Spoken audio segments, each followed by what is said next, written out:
Trinidad here from Calypso Kitchen, and today we're going to be doing a mango pineapple chow for you.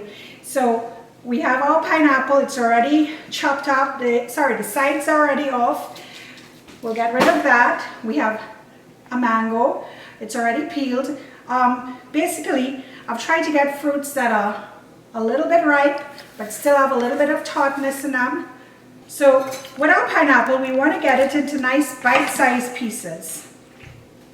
So cut down the center, again down the center, down the center, and this is your choice. You can choose to make this into really nice big chunks, or you can make it into little bite-sized pieces.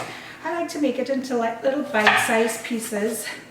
So I'm gonna give it a few more scores, and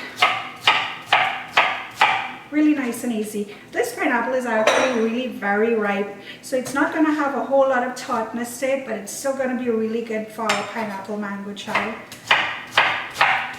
There we go, we have a nicely chopped up pineapple. Let's get our mango ready.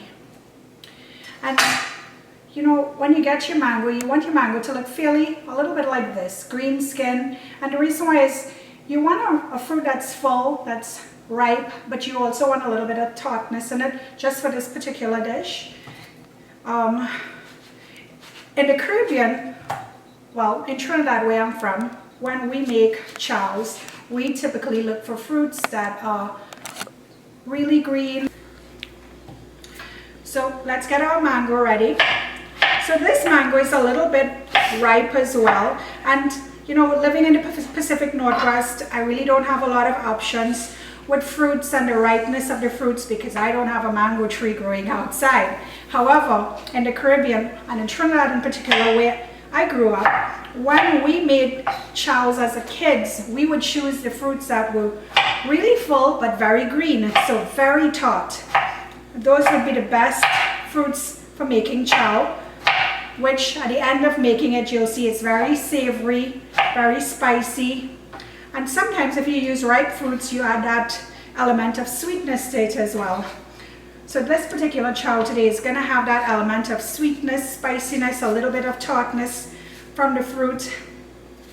And basically chows are just a few ingredients, well maybe more than a few.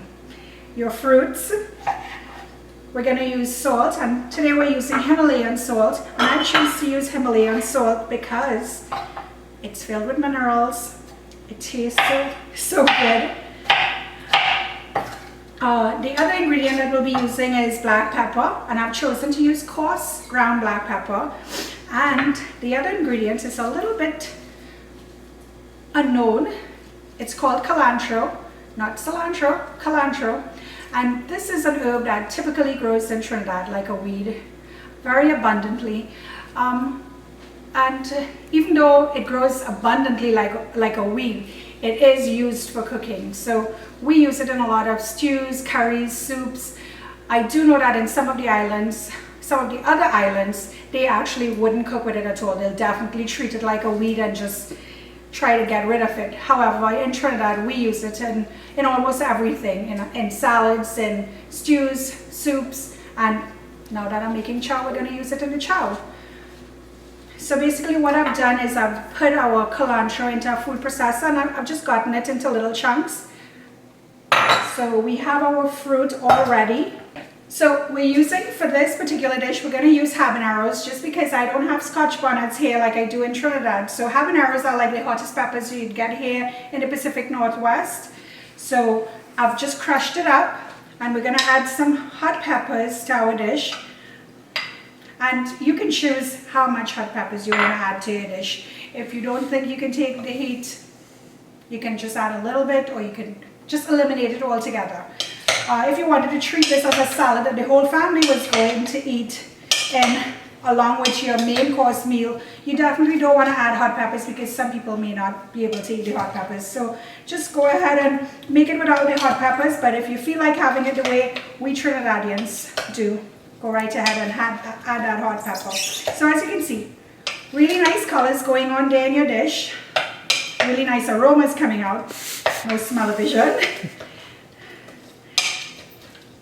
So for chows in the Caribbean, We have lots of fruits that are not available here in the Pacific Northwest. And again, we choose to use fruits that have a lot of tartness, a little bit of sweetness. Out here in the Pacific Northwest, however, without having the fruits that I have back home, I choose to use green apples. Sometimes I'd make strawberry chow, maybe some grape chow. I think my absolute favorite though is during the summertime, I would make a tomato cucumber chow. So same ingredients, tomatoes, cucumbers, cilantro, salt, pepper, black pepper, and you have a perfect chow to go as a side dish, or if you choose to have it as a main dish. So there you go, a Calypso Kitchen recipe. If you want my recipe here today, you can follow me on my Facebook page, Calypso Kitchen, and you'll be able to get these recipes.